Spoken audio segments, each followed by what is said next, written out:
Petite devinette, et elle est simple. C'est quoi le rapport entre Elio, Avalonia, John Carter ou Buzz l'éclair? La bonne réponse, c'est que ce sont tous des films de science-fiction, des échecs commerciaux et ou critiques, et surtout des bids signés Disney. Du coup, autre question, mais cette fois moins simple, c'est quoi le problème de Disney avec la science-fiction?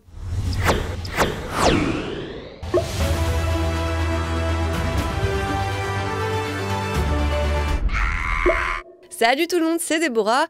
Et aujourd'hui, on va s'intéresser à Disney et quelques-uns de ses soucis de trésorerie. Oui, parce que le remake de Lilo et Stitch a beau être le premier film hollywoodien à avoir franchi le milliard de dollars au box-office cette année, on n'oublie pas pour autant le crash cosmique d'Elio, le dernier long métrage de Pixar qui est sorti en juin 2025 et qui a tout d'une méchante gueule de bois après le succès historique de Vice Versa 2, consécutivement plus gros succès de 2024, plus gros film d'animation de Pixar et de Disney, et juste plus gros film d'animation de tous les temps hors inflation. Et puis il y a Elio. Son exploitation en salle n'est pas terminée, mais là pour sa 5e semaine à domicile, il n'a rapporté que 3 petits millions de dollars, donc autant dire des cacahuètes à l'échelle d'un blockbuster. À l'heure où je vous parle, Elio a gagné 132 millions de dollars, dont 70 millions au box-office national, donc là où Disney peut récupérer la plus grosse part des recettes. Mais la plus grosse part d'une miette, bah ça fait une demi-miette et ça nourrit personne. Même si Elio grappille encore quelques millions par-ci par-là, on peut considérer que le box-office final ne sera pas très éloigné de l'actuel, ce qui en ferait officiellement le plus gros flop en salle de l'histoire de Pixar. Avant ça, le plus gros flop du studio à la lampe, c'était Buzz l'éclair. 2 films de science-fiction, tiens, comme par hasard. Et puis c'est pas comme si un classique de Disney sur le thème de la SF s'était récemment cassé les dents, le nez et l'arcade sourcilière au box-office. Bon ok, et même si Avalonia a effectivement été une catastrophe industrielle, c'est pas non plus comme si un des plus gros échecs de Disney était aussi un film de science-fiction. Bon d'accord, on peut effectivement dire que la science-fiction n'est pas la tasse de thé de Disney. Évidemment, si on parle de Disney au sens large, des licences comme Star Wars, Marvel et Avatar font partie de l'équation. Avatar qui trône au sommet du box-office. Mais ce sont des acquisitions, et relativement récentes par rapport à la création de la Walt Disney Company au début des années 20. En plus, c'était des marques plus ou moins établies avant de passer sous le giron de Disney. Donc autant les laisser de côté pour l'instant. Par contre, les films de science-fiction qui sortent directement de l'usine de Mickey, avec le saut Disney Studios ou Pixar, puisque les deux entités ont quasiment fusionné avec le temps, ce sont généralement des flops. Et quand ce ne sont pas des flops, ce ne sont jamais des succès suffisamment solides pour construire une franchise ou une saga, alors que la SF est un genre qui s'y prête particulièrement et que Disney n'est pas du genre à cracher sur une suite à potentiel. On rappelle quand même que La Reine des Neiges 4 est confirmée alors que le 3e volet n'est même pas encore sorti. Le meilleur exemple d'entre deux un peu bâtard comme ça, c'est Wall-E. J'adore Wall-E, vous aimez sûrement Wall-E parce que tout le monde aime Wall-E. On le retrouve souvent en haut des classements Pixar, mais c'était pas non plus un triomphe au moment de sa sortie comme ont pu l'être Le Monde de Nemo, Vice Versa ou Coco. Et depuis, aucune franchise n'a été créée, il n'y a jamais eu de suite, juste un court-métrage, Burn-E, même pas sur les personnages principaux du film, mais sur un robot qu'on voit 10 secondes dedans. Et là, on pourrait répondre que Ratatouille aussi n'est pas devenu une franchise, pourtant c'est un carton, mais c'est plutôt la récurrence qui est importante. Permettez-moi cette interruption pour vous parler 2 minutes de mes petits problèmes personnels. Il y a 2 ans et demi, à la suite d'un coup de fil d'un certain Geoffrey Godefroy ou je sais plus, j'ai été recrutée par Écran Large pour intégrer leur rédaction de critiques de cinéma pédants et orientés. Comme vous pouvez le constater, j'ai dit oui.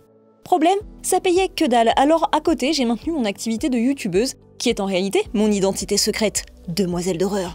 Sous ce nom mystérieux et charismatique, je donne moult conférences, je fais des interventions dans les cinémas, les médiathèques, les festivals, à la radio, à la télé, bref, un peu partout. Oui, ok, pour parler de sujets qui me passionnent, mais aussi pour mettre de la margarine dans les épinards. Je suis donc amenée, avec mon auto-entreprise, oui, quelque part je suis un peu une entrepreneuse, à faire des factures.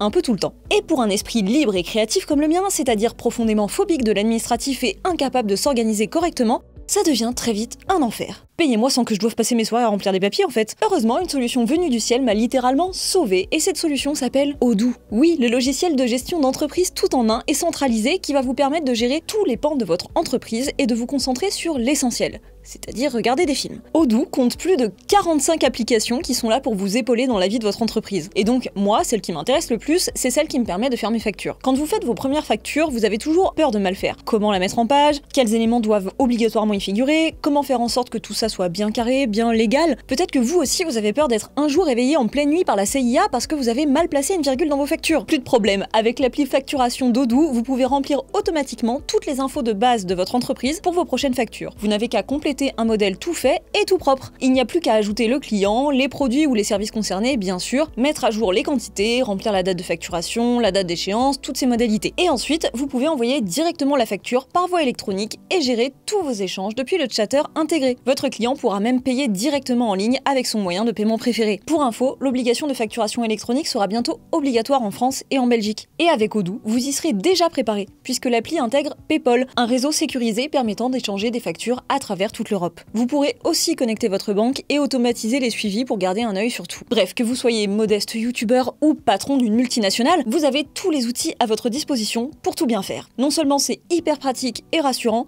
et ça vous permet d'y voir beaucoup plus clair dans ce que vous faites, mais en plus, c'est gratuit. Parce qu'avec Odoo, l'utilisation d'une première application ne vous coûte rien et ne vous coûtera jamais rien. En plus, l'hébergement et le support sont inclus en illimité. Et alors là, vous serez bon pour monter le business le mieux géré de la planète, plus personne ne pourra vous tester. Si ça vous intéresse, cliquez sur le lien Odoo dans la description de la vidéo.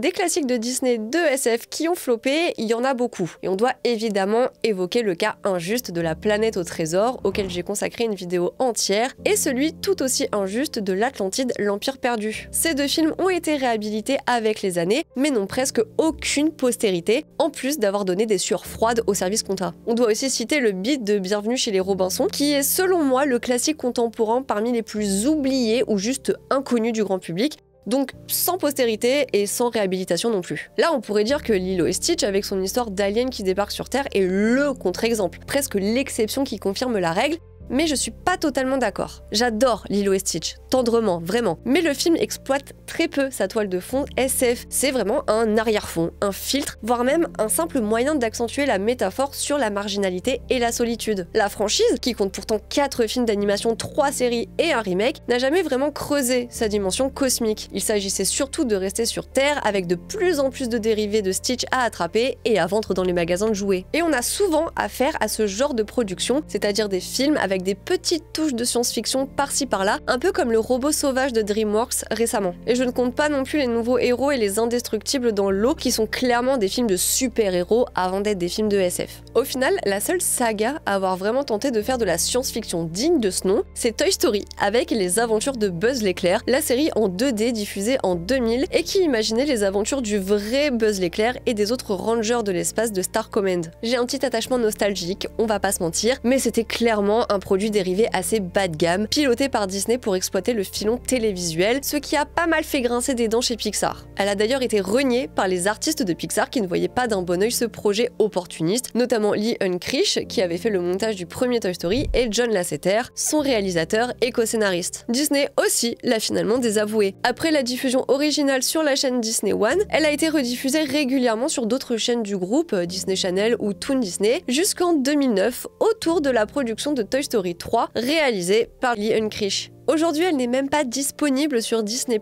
les personnages ne sont réapparus nulle part et Buzz l'éclair, le film, a été présenté comme les vraies aventures du vrai Buzz l'éclair et façon complètement la série. Sauf que, le film s'est planté comme le vaisseau de Buzz. J'aimerais aussi m'arrêter une minute sur un autre film d'animation, mais cette fois pas un classique. Je parle évidemment de cette horreur de Milo sur Mars qui est sortie en 2011 et dont certaines personnes n'ont probablement jamais entendu parler ou alors jamais entendu parler en bien. C'est le 119e long métrage de Disney réalisé par Simon Wells, à qui on doit entre autres Balto et Fievel au Far West, et c'est coproduit par Robert Zemeckis via sa société Image Movers que Disney a racheté en 2007. Le film est donc arrivé en queue de comète par rapport aux expérimentations technologiques du cinéaste sur la performance capture et la 3D. Et attention, on n'est pas loin du niveau d'abomination des nains dans le remake de Blanche-Neige. Milo sur Mars a récolté 39 millions de dollars pour un budget estimé à 150 millions hors promo et plus de 200 millions avec le marketing. Selon le New York Times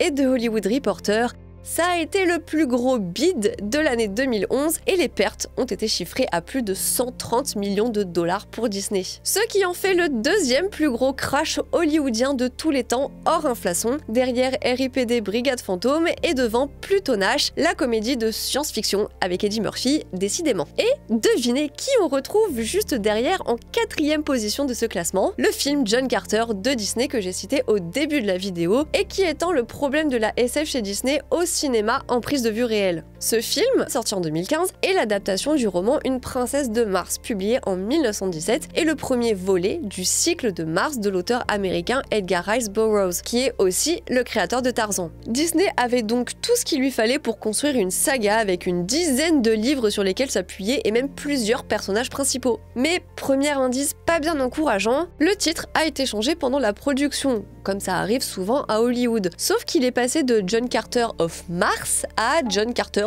tout court, ce qui est beaucoup moins évocateur. L'explication officielle, c'est que le film est une origin story et que le fameux John Carter de Mars n'est révélé qu'à la fin, une fois qu'il mérite ce titre. Officieusement, on peut y voir un moyen d'atténuer l'aspect SF du projet et surtout d'enlever le mot Mars maudit après l'échec de Milo sur Mars. Dans une moindre mesure, ça rappelle un peu le cas de Wall-E qui était développé sous le titre de travail Trash Planet avant d'être baptisé. Bon, pour John Carter, le rebranding a été vachement efficace puisqu'il a encaissé 284 millions de dollars au box-office mondial pour 350 millions de dollars de budget, marketing inclus, soit une perte chiffrée à 200 millions de dollars pour Disney. Ça fait cher le film! En fait, il y a tellement à dire sur la production et les origines de ce projet qu'il faudrait carrément lui consacrer une vidéo à part entière. Donc, si vous voulez que ça se fasse, n'hésitez pas à vous manifester dans les commentaires. Si on parle de franchise de science-fiction tuée dans l'œuf, il faut aussi revenir sur l'autre gros pari de 2015, À la poursuite de demain, ou Tomorrowland en VO du nom de la section des parcs à thème. Après tout, si Pirates des Caraïbes tiré d'une attraction a été un tel succès,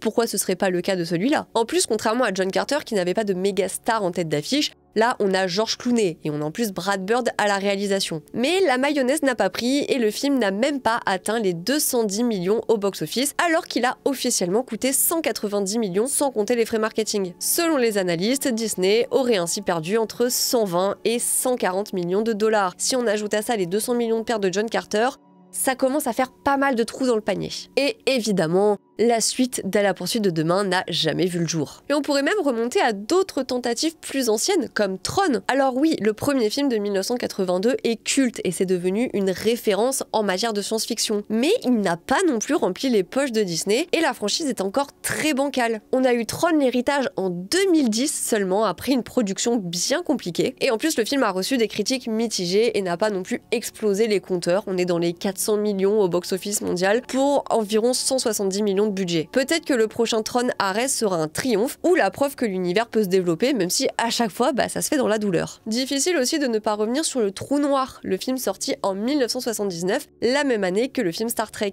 Donc il était pensé clairement comme une super production avec une importante campagne promotionnelle. Sauf que là encore, le public n'a pas suivi. Le film a gagné 35 millions de dollars hors inflation pour un budget qui aurait atteint les 20 millions de dollars. Et on pourrait continuer du côté de la filiale Touchstone Pictures avec Mission to Mars de Brian De Palma qui s'est fait détruire au niveau critique et commercial, ou Les Aventures de Rocketeer qui a eu bonne presse mais qui n'a pas fait assez d'argent pour avoir une suite, même si le projet est revenu sur la table en 2021. Mais bon, on attend de le voir pour y croire. Bon alors, est-ce que c'est juste la science-fiction, le problème de ces films Disney? Je pense que rejeter la faute à 100% sur un genre, et donc sur un supposé rejet unanime du public, serait un peu simpliste. Il y a toujours plusieurs facteurs qui expliquent l'échec d'un film. Sans revenir sur chaque cas, Le Trou Noir n'a par exemple juste pas pu rivaliser avec Star Wars et a souffert de la comparaison. Avalonia et Buzz l'éclair ont payé la stratégie du tout streaming lancée durant la pandémie et abandonnée depuis. Avalonia n'a pas eu de campagne promotionnelle digne de ce nom, comme Helio, et Buzz l'éclair était un projet assez compliqué à vendre. C'est le blockbuster qui est censé avoir vu Andy en 1995 et dont Buzz, le jouet dans Toy Story, est le produit dérivé, le tout avec un ton plus grave que comique. John Carter était quant à lui le premier film en prise de vue réelle d'Andrew Stanton, qui s'est laissé avaler par le projet et son énorme budget. Et sa stratégie marketing a clairement joué contre lui. Non seulement les images n'avaient pas de quoi déplacer les foules, puisque le film est plutôt laid et rappelle inévitablement l'univers de Star Wars.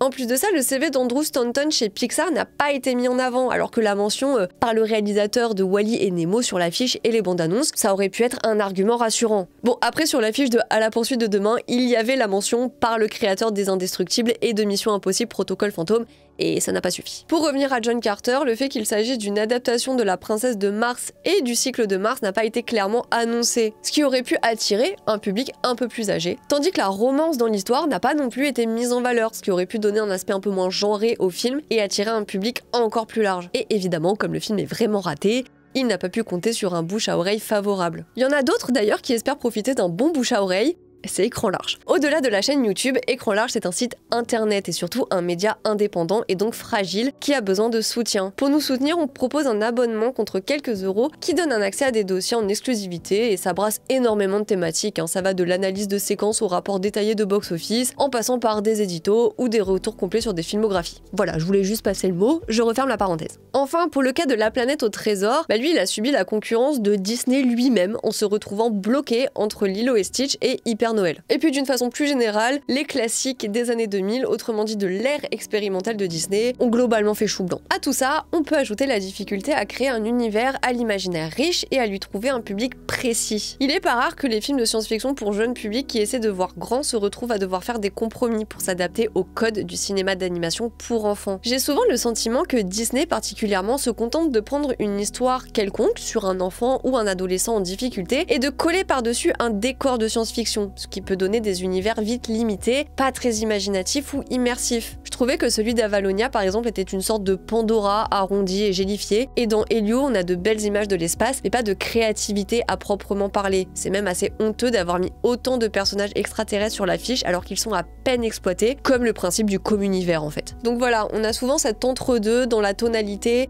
le caractère épique ou contemplatif propre à la science-fiction, comme si on essayait de rentrer un carré dans un rond. Au fond, peut-être que la SF fonctionne mieux quand la cible est clairement identifiée et pas à cheval entre enfants et adolescents où la frontière est particulièrement floue et mouvante. Sans compter quelques affinités culturelles qui peuvent jouer, comme au Japon par exemple, où le genre est omniprésent, avec Ghost in the Shell, Akira, Astro Boy, ou même juste le sous-genre mecha qu'on a à peine effleuré en Occident. Mais bon, même là, c'est jamais une science exacte. Si aux États-Unis on a des Seuls sur Mars et des Interstellar d'un côté, on a de l'autre des Jupiter, le destin de l'univers, ou Cloud Atlas, auquel Geoffrey a d'ailleurs consacré une vidéo, ou même Valérian et la Cité des 1000 planètes qui se sont rétamés. Et des sagas comme Retour vers le futur ou Transformers qui sont justement à cheval entre 2 voire 3 tranches d'âge qui ont fonctionné. Pour revenir à Disney et son problème de SF, il y a peut-être une autre question à se poser, plus simple en fait. Avec Lucasfilm, Avatar, Alien et Predator en sa possession, pourquoi Disney chercherait encore à créer des franchises de science-fiction? Surtout au risque d'échouer et de perdre encore très gros comme en 2015. D'ailleurs, cette année-là, il y a certes eu les combustions instantanées de John Carter et À la poursuite de demain, mais il y a surtout eu le redémarrage de Star Wars avec le réveil de la Force qui, hors inflation, est le plus performant de toute la saga avec ses 2 milliards de dollars. Là, on a Alien et Predator qui reviennent sur le devant de la scène et les suites d'Avatar ont été lancées après le triomphe planétaire des 2 premiers films. Donc pourquoi continuer à essayer d'adapter la science-fiction pour les petits et ou de créer des franchises originales vu que ça n'a jamais fonctionné? Du coup, on en revient au problème d'identité de Disney. Pourtant, le studio et son fondateur ont très tôt investi le domaine de la science-fiction. Walt Disney était passionné par la science, le progrès technique et même le futurisme, auquel il a consacré une partie de sa carrière et de ses parcs à thème. C'est lui qui a imaginé le parc Epcot pour Experimental Prototype Community of Tomorrow, une sorte de ville du futur dont la première version a été construite en 1955, en même temps que le premier parc de Californie. Et puis ce serait oublier 20 000 lieues sous les mers, le très beau succès de 1954 qui, dans le sens inverse, a inspiré des attractions dans les parcs à thème. Alors au fond, est-ce que le problème ce serait pas aussi un peu nous ? Est-ce que dans l'inconscient collectif, Disney ce serait pas les contes, les princesses et les animaux mignons? Après tout, Blanche-Neige et les 7 nains est le premier film d'animation traditionnel, donc sonore, en couleur et de format long. Avant ça, on avait la collection des courts-métrages Les Silent Symphonies et Mickey, sans grande concurrence directe. Durant des décennies, Disney a donc eu le monopole et tout le temps nécessaire pour façonner l'imaginaire collectif, se créer une image, une réputation, se composer un ADN, ce qui fait qu'aujourd'hui, par association d'idées, quand on pense à Disney, on voit directement les princesses et pas les vaisseaux spatiaux. Encore une fois, c'est une piste, une explication possible et pas une vérité absolue. Sinon, Wish aurait cartonné comme la Reine des Neiges et les mondes de Ralph, à l'inverse, auraient été un échec cuisant, ce qui n'est pas non plus le cas. Mais on ne peut pas nier que Disney a presque dicté ce que devait être le cinéma d'animation occidental en imposant des codes, un ton et des thématiques, si bien qu'on peut retrouver la même problématique chez d'autres studios. Aujourd'hui, on a des sagas d'animation pour enfants comme Shrek, Kung Fu Panda, L'Âge de Glace, Toy Story, Cars, Dragon, mais la SF, c'est compliqué à court terme comme à long terme. C'est difficile de trouver un film, et encore plus une saga, qui adapterait les thématiques, l'imaginaire et l'aventure à hauteur d'enfants ou de jeunes adolescents sans hurler ses compromis à l'écran, ce qui était déjà plus ou moins le cas de La Planète au Trésor, avec son esprit aventureux et épique d'un côté, et la mascotte inutile et le personnage pétomane de l'autre. S'il faut en plus que le film soit un succès, voilà, ça revient à chercher une aiguille dans une botte de foin. Et même si on trouve un exemple ou deux, ça n'en ferait pas une règle générale. Et en plus, il y a toujours une part de subjectivité dans l'analyse. Mais par exemple, Titan AI de Don Bluth pour la Fox a été un immense échec, parce que la production a été infernale, que le film devait initialement être en live action, et que ça a été fait par des personnes quasiment étrangères à la science-fiction. Ce qui fait que le résultat est trop déséquilibré pour fonctionner. Du côté de la Warner, on a le géant de fer de Brad Bird aussi, qui a été réhabilité parce que c'est un chef-d'œuvre, mais c'est un autre crash au box-office. On pourrait aussi citer Planète 51, personnellement j'ai découvert son existence en écrivant la vidéo, et d'autres films oubliés comme Robot, Pinocchio le robot, numéro 9 sous l'aspect post-apo, ou plus récemment Terra Willy. Ce que je trouve assez drôle là-dedans, c'est que Blanche-Neige, qui a marqué le cinéma d'animation d'une pierre blanche, aurait pu se faire doubler par l'adaptation de Princess of Mars par la MGM dans les années 30, le même livre qui a servi de base à John Carter plus tard. Dans un monde alternatif où la MGM aurait posé les bases de l'animation moderne, peut-être que ce seraient les films de fantasy qui se casseraient systématiquement la figure, et peut-être qu'on aurait associé les étoiles et les soucoupes volantes à l'enfance, et le genre serait une évidence pour le jeune public. Donc, en conclusion, on peut quand même accuser Disney en bloc. Oh et je me rends compte qu'il y a un film de science-fiction Disney que j'ai pas cité, c'est Chicken Little, et ça donne encore plus envie de remettre toute la faute sur Disney. Voilà, cette vidéo est terminée. Comme toujours, je vous remercie d'être resté jusqu'ici. Si vous voulez rester sur le thème de Disney et de la SF, je vous recommande ma vidéo sur La Planète au Trésor. Je vous dis merci et à très bientôt.